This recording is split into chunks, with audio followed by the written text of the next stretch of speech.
सभी को जय भीम, जय भारत। मैं संजय चौहान, चेयरमैन सनातन धर्म चैरिटेबल ट्रस्ट और जय Bhim army charitable trust, Hisar, Haryana. साथियों, सनातन धर्म चैरिटेबल ट्रस्ट लव मैरिज करवाती है और गरीब लोगों की मदद करती है। 8 अगस्त 2015 को एक शादी करवाई थी, जिसमें लड़का रोहतास, जाति सैनी, गांव सीसवाल से, और लड़की किरण, जाति जाट, गांव जुगलान, जो हिसार के नजदीकी है, शादी की थी। सनातन धर्म चैरिटेबल ट्रस्ट में जो मैं आपको प्रमाण पत्र दिखा रहा हूं, सनातन धर्म चैरिटेबल ट्रस्ट का जो समय जारी किया गया था 8/8/2015 को। यह शादी हिंदू विवाह अधिनियम 1955 के द्वारा की गई थी, जो ट्रस्ट को शादी करवाने की अथॉरिटी है। और ये फोटो भी है शादी के। शादी के बाद लड़की किरण ने ट्रस्ट रजिस्टर में खुद अपने हाथों से लिखा था, मैं जो आपको दिखा रहा हूं। ये लड़का रोहतास है, ये लड़की है किरण, और ये पुरोहित है जिन्हें शादी करवाई थी। और लड़की किरण ने, जिसमें आप देख रहे हैं, अपने हाथों से लिखा था कि लगातार मेरे पति से 5-7 दिन तक संपर्क न हो पाए तो ये समझा जाए मेरी जान को खतरा है। क्योंकि किरण जयपुर में पढ़ाई कर रही थी और वो अपने घर जाना चाहती थी। इस समय आने पर रोहतास के साथ आ सके। रोहतास भी उस समय पढ़ाई कर रहा था और दोनों ने रजिस्टर में लिखा। हमने उनको शादी का प्रमाण पत्र जारी कर दिया, फोटो जारी कर दी। एक प्रमाण पत्र हमारे पास होता है, एक उनको देते हैं, फोटो भी डबल होती है। और उस समय मैंने दोनों को, किरण को, रोहतास को बताया था कि आपको कभी भी सुरक्षा में जाना हो तो एसपी साहब को सेफ हाउस की एप्लीकेशन में दे देना, आपकी मदद करेंगे और एसपी साहब आपको सुरक्षा में भेज देंगे। शादी के बारे में घर मत बताना, नहीं तो कोई हादसा हो सकता है। लड़की किरण ने भी स्वीकार किया था कि मेरे परिवार वाले शादी से नहीं मानेंगे, क्योंकि हम दोनों अलग अलग जाति से हैं। तो सारी जानकारी उनको दे दी थी और वो चले गए थे। तो साथियों, 14 फरवरी 2017 को मेरे नंबर पे एक फोन आया, जिन्होंने जानकारी दी कि किरण नाम की लड़की का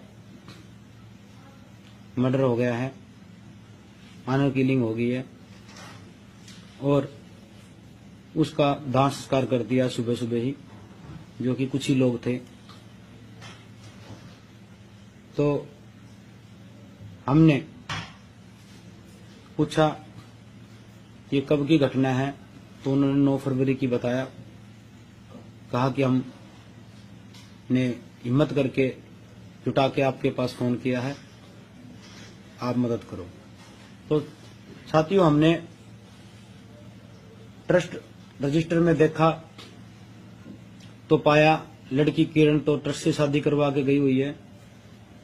तो मैंने खुद रोहतास के नंबर पर फोन करा, जो उसका पति था रोहतास सैनी। साथियों, पहले तो उसने फोन नहीं उठाए। मैंने उठाए तो मैंने कहा कि मैं संजय चौहान बोल रहा हूं सनातन धर्म से। उन्होंने फोन काट दिया। फिर लगातार उससे संपर्क किया, उसको बताया भी ऐसा सुनने में आ रहा है, क्या बात है, किरण के साथ क्या हुआ। तो उस समय रोहतास ने मुझे बताया कि एक दिन पहले यानी कि 9 तारीख से मर्डर से एक दिन पहले किरण की बात रोहतास सैनी से हुई थी। वो कह रही थी कि रिश्ते वाले आएंगे, मेरे लिए लड़का देख रखा है और परिवार वाले चुन्नी उड़ा के भेजने की कह रहे हैं। तो उसने उस समय उसने रोहतास ने बताया ये बातें, तो कहा कि मैं घर वालों को मना लूंगी शादी के लिए। ये रोहतास ने सारी बातें ट्रस्ट को बताई और रोहतास ने ये भी बताया कि मैंने कहा कि उसके बाद क्या रहा, तो उन्होंने कहा कि मैंने सुबह फोन किया तो उसका फोन मोबाइल बंद था और मुझे जानकारी मिली कि उसको मार दिया गया है, तो मैं गुड़गांव में डर के मारे भाग गया हूं। तो मैंने रोहतास को कहा कि आप हमारे पास आ जाओ, ट्रस्ट में एसपी साहब से मिलेंगे, आपको सुरक्षा दे देंगे एसपी साहब, और मुकदमा दर्ज करवाओ। तो साथियों, उसने लिखित में एक ट्रस्ट को एप्लीकेशन भी दी, जो मैं आपको एप्लीकेशन दिखा रहा हूं। ये एप्लीकेशन है जो रोहतास ने खुद लिखी थी,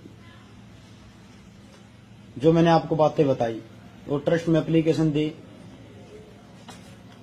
उसके बाद मैं रोहतास के साथ हिसार कोर्ट में गए। वहां सर्वज्ञ श्री भगवान दास डीएसपी को लिखित में रोहतास ने एक एप्लीकेशन दी, और जो मैं अब आपको दिखाई थी ये एप्लीकेशन ट्रस्ट में उसने दी थी। उसके बाद 302 का मुकदमा दर्ज हुआ, किरण के भाई को गिरफ्तार कर लिया गया और दाह संस्कार के बाद जो चिता की जो राख होती है पुलिस ने कब्जे में ले ली थी, मुकदमा दर्ज हो गया था। और सनातन धर्म चैरिटेबल ट्रस्ट ने ही रोहतास को निःशुल्क एडवोकेट जितेंद्र कुश को भी ट्रस्ट की ओर से उसको वकील मुहैया करवा दिया। साथ ही कुछ समय तो ठीक ठाक चला।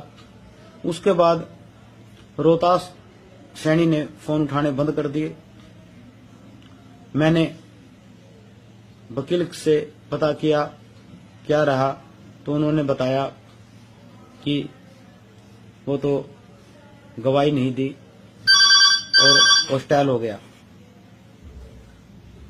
जब वकील श्री जितेंद्र कुश से पता चला कि रोहतास ने गवाही नहीं दी, हॉस्टाइल हो गया, तो 5 सितंबर को माननीय एडिशनल सेशन जज श्री डॉक्टर पंकज की कोर्ट में एप्लीकेशन दी कि पुलिस ने ट्रस्ट को गवाह नहीं बनाया और ट्रस्ट के पास अहम सबूत है जो किरण ने उस समय अपनी जान को खतरा बताया था। माननीय अदालत ने सारी बात सुनने के बाद 5 सितंबर के बाद 6 सितंबर को एप्लीकेशन मंजूर कर ली और 14 सितंबर को माननीय अदालत के अंदर गवाही हुई। जो मैंने आपको रिकॉर्ड दिखाया ट्रस्ट का, वो पेश किया। कोर्ट को ये भी बताया कि किरण के पापा और जो अशोक है जो मुजरिम है इसके अंदर, उसके पिताजी पुलिस विभाग में सब इंस्पेक्टर है। इस करके पुलिस ने ट्रस्ट का कोई रिकॉर्ड नहीं लिया, ना ही गवाह बनाया। सारी बातें कोर्ट ने सुनी और ट्रस्ट ने अपना रिकॉर्ड कोर्ट में पेश कर दिया, जो कि जिसमें किरण ने ये भी लिखा हुआ था कि लगातार मेरे पति से संपर्क ना हो तो मेरी जान को खतरा है। सब डॉक्यूमेंट, फोटो, शादी का प्रमाण पत्र सब माननीय अदालत में पेश कर दिया। उसके बाद माननीय कोर्ट ने 29 नवंबर को अशोक को दोषी करार दे दिया और 5 दिसंबर को माननीय अदालत ने अशोक को फांसी की सजा दी, जो कि माननीय कोर्ट का ट्रस्ट स्वागत करती है फैसले का।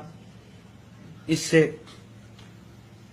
जो प्रदेश देश के अंदर जाति के नाम पे, धर्म के नाम पे प्यार करने वालों का कत्ल कर देते हैं, ऑनर किलिंग कर देते हैं, उनको एक संदेश जाएगा कि ऐसा किया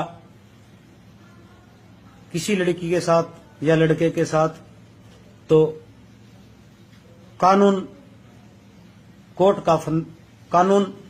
का फंदा उसके ऊपर गिरेगा और अशोक की तरह ही उसको फांसी की सजा होगी। इससे लोगों में जो ऑनर किलिंग के बारे में सोच रहे हैं उसमें ऐसा करने पर रोक लगेगी और ये फैसला लोगों के लिए, प्रदेश देश के लिए अच्छा साबित होगा। तो माननीय कोर्ट का फैसले का सनातन धर्म चैरिटेबल ट्रस्ट और जय भीम आर्मी ट्रस्ट स्वागत करती है। सभी को जय भीम, जय भारत।